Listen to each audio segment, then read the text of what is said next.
Hi hello good afternoon. ಇವತ್ತು ಲಂಚ್‌ಗೆ ಮೂಲಂಗಿ ಸಾರನ್ನ prepare ಮಾಡೋಣ ಅಂತ ಹೇಳಿ ಮಾಡ್ಕೊಳ್ತಾ ಇದ್ದೆ. ಫಸ್ಟ್ ಟೈಮ್ ಮೂಲಂಗಿ ಸಾರು ಮಾಡಿದಾಗ ಅಮ್ಮನ ಕೇಳಿದ್ದೆ. ಅಮ್ಮ ಹೇಳಿದ್ರು ಬೇಳೆ ಕೂಗ್ಸಿನಾದ್ರೂ ಮಾಡ್ಬೋದು, ಇಲ್ಲ ಮಸಾಲೆ ಟೈಪ್ ರುಬ್ಬಿನಾದ್ರೂ ಮಾಡ್ಬೋದು ಅಂತ ಹೇಳಿದ್ರು.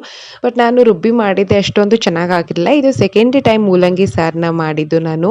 ಯೂಟ್ಯೂಬ್ ನೋಡ್ಕೊಂಡು ಮಾಡಿದೆ. ತುಂಬ ಚೆನ್ನಾಗಿ ಟೇಸ್ಟಿಯಾಗಿ ಬಂದಿತ್ತು. ಸೆಕೆಂಡ್ ಟೈಮ್ ಇಷ್ಟು ಚೆನ್ನಾಗಿ ಮಾಡಿದ್ದೀನಲ್ಲ ಅಂತ ಖುಷಿ ಆಗ್ತಾ ಇತ್ತು. ಯೂಶುವಲಿ ಮೂಲಂಗಿ ತಗೊಳ್ತಾ ಇರಲಿಲ್ಲ. ರಾತ್ರಿಗೆ ಚಿಕನ್ ತಂದಿದ್ರು ಕೃಷ್ಣ ಅಂತ ಹೇಳಿ ಸಾಂಬಾರ್ ಮಾಡ್ಕೊಂಡಿದ್ದೆ, ಮತ್ತೆ ಮುದ್ದೆ ಮಾಡ್ಕೊಂಡಿದ್ದೆ. ನಮ್ಮ ಅತ್ತೆಗೂ ಕೂಡ ಪ್ಯಾಕ್ ಮಾಡಿ ಕೊಟ್ಟೆ. ಕೃಷ್ಣ ಅವರು ತಗೊಂಡೋದ್ರು. ಮತ್ತೆ ಕೊಟ್ಬಿಟ್ಟು ಆ ಕಡೆಯಿಂದ ಬರ್ಬೇಕಾದ್ರೆ ಆರೆಂಜು ಮತ್ತೆ ಹಸಿ ಅವರೆಕಾಯಿ ಮತ್ತೆ ಈರುಳ್ಳಿ ಎಲ್ಲ ಖಾಲಿ ಆಗಿತ್ತಂತ ಹೇಳಿ ತರ್ತಾ ಇದ್ರು. ಸ್ವೀಟ್ ಪೊಟ್ಯಾಟೊ ನನ್ನ ಫೇವ್ರೇಟು.